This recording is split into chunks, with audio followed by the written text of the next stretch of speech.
What would you do if you were in a group where everyone thought you were weak and expected you to fail? Would you give in to the pressure or rise above it? Find out what this guy did in a similar situation in today's recap, The Rising of the Shield Hero. Hey guys, my name is Leia and welcome to Anime Recap Pro. But before we get started, please remember to like, comment, subscribe, and share. The story begins as we are introduced to our protagonist, Naofumi Iwatani. While browsing the library, the college student discovers a fantasy book about the four heroes: the spear, the sword, the bow, and the shield. He is unexpectedly drawn to the book and transported to a different planet along with 3 other people to defend humanity against the Waves, a series of demonic invasions. When Naofumi learns that he is the shield hero, he also discovers that the other heroes, who are all called from other Earths, that he is the least powerful. Nobody joins Naofumi when the party members are assigned until Mine, a spear hero's party member, offers to. Mine snatches his possessions shortly after and accuses him of raping her. As a result, everyone ignoring Naofumi's denials, he is cast out and only shown kindness by Erhard, the weaponsmith who recognizes his innocence. Naofumi, frustrated and furious, starts scouring the globe for resources and learns how to use them to enhance his shield. After repelling some robbery attempts, he learns he lacks the strength or expertise necessary to advance. But Lucas, a slave merchant, approaches Naofumi, who is then taken to a slave market where a slave can earn experience points and fight for him. Naofumi discovers a demi-human slave girl cowering in a cage in the corner. But Lucas offers Naofumi a powerful wolf man, but he chooses to purchase Raphaelia, a tanuki girl who is considerably less expensive. They tattoo a slave crest on her to link Raphaelia's experience with those of Naofumi and prohibit her from betraying or refusing to obey without suffering severe pain. The following day, Naofumi takes her to train, but because of her frequent dreams about her parents' death in the first wave, Raphaelia is reluctant to murder. Both go to the city to the little hamlet of Lute to collect rich ore, but while traveling there, they are ambushed by a high-level dog monster, which injures Naofumi and shocks Raphaelia by being the same beast that killed her parents. Naofumi urges her to flee as he buys time after observing her fear. Raphaelia confronts her remorse and sense of helplessness and musters the strength to slay the monster. Raphaelia accepts Naofumi's assurances that he won't abandon her and has offered to work with him to stop the waves so that the other kids won't endure the same suffering. As a symbol of his desire to one day return home, Naofumi decorates a toothpick flag in the flag of Japan later that evening at supper. After a month of leveling up in preparation for the next wave, Raphaelia quickly develops into a young woman. At the same time, Naofumi unlocks a large range of shield transformations, each with a special ability. Naofumi and Raphaelia visit the capital's cathedral and its dragon hourglass, which counts the time between waves to find out how much longer there is till the next one. They also run across the other 3 heroes, much to his dismay, who still look down on him and see him as a liability. He refuses to explain to Raphaelia why the other heroes hate him. The waves start the following day. Naofumi and Raphaelia proceed to the Lute to aid with the evacuation of the civilians as the other heroes and their allies hurry to destroy the main force. When some knights show up there to help, they initially disobey Naofumi's orders, but after realizing he's attempting to defend the villagers, some decide to work with him. The other heroes destroy the main boss and end the wave. The people express gratitude to Naofumi for his assistance after the war. Naofumi then attends the state dinner given to the heroes after they successfully fend off the wave of catastrophe despite his reluctance. When Mine tells Motoyasu that Raphaelia is a slave, he challenges Naofumi to a duel so that he might win her freedom. King Altcray Melremark takes Raphaelia despite Naofumi's refusal to accept the challenge, compelling a duel. Despite Motoyasu's greater level, Naofumi rapidly gains the upper hand because of his numerous shields and superior strategies. Still, Mine blatantly employs wind magic to trip Naofumi, allowing Motoyasu to triumph. Altcray's daughter is revealed to be Mine, and Naofumi discovers that they meant to defame him. The Cursed series is unlocked by Naofumi's internalized hatred when Raphaelia's slave seal is broken. Raphaelia, on the other hand, slaps Motoyasu, chasing him for his phony valor.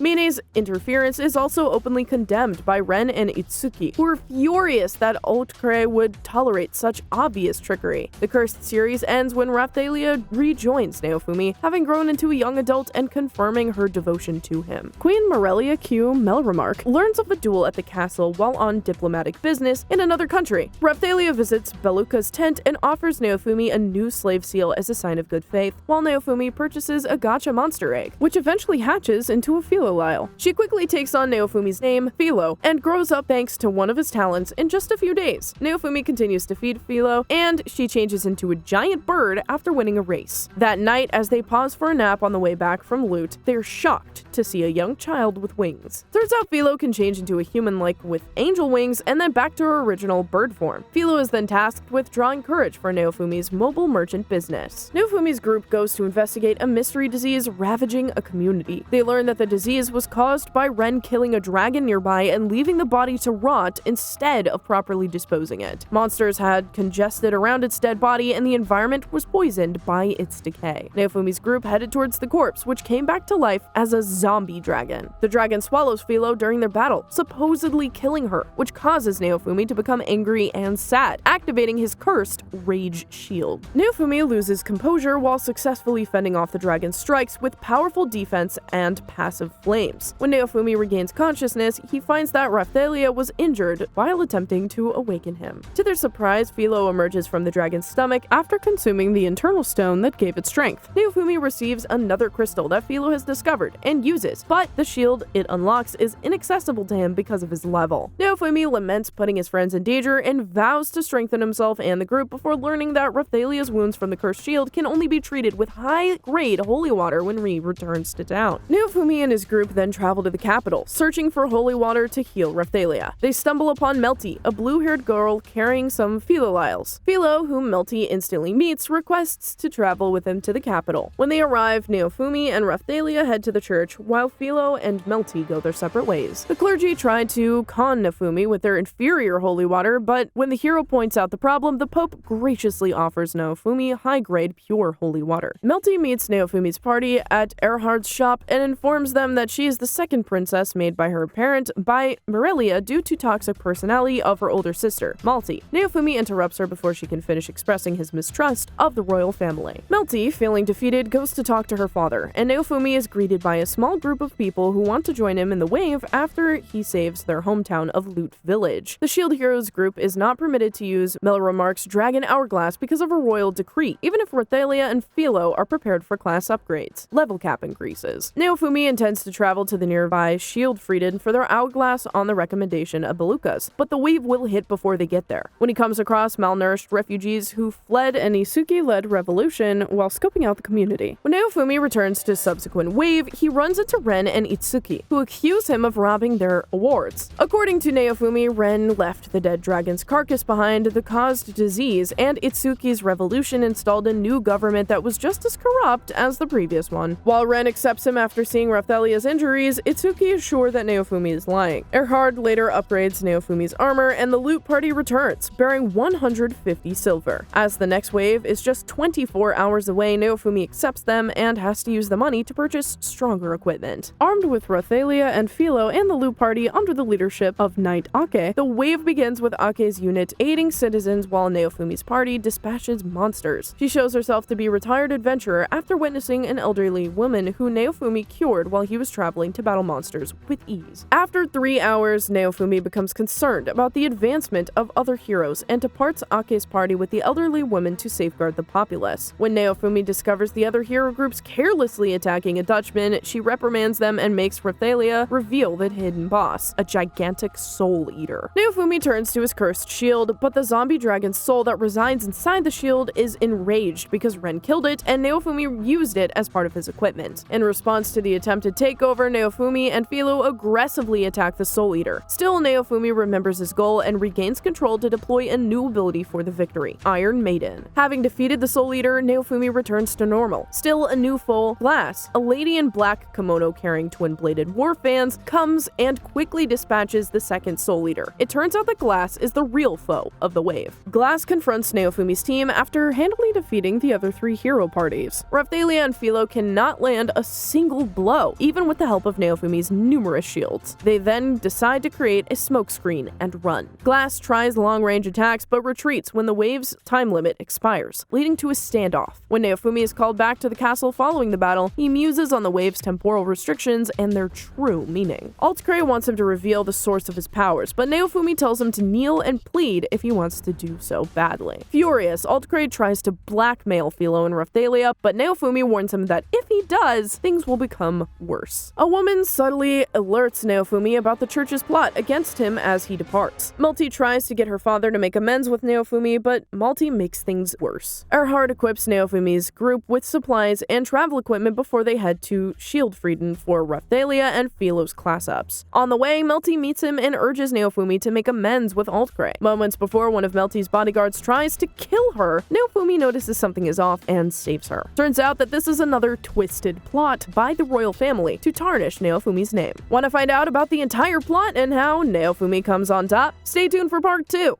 Also, remember to like, comment, share, and subscribe if you enjoyed the video.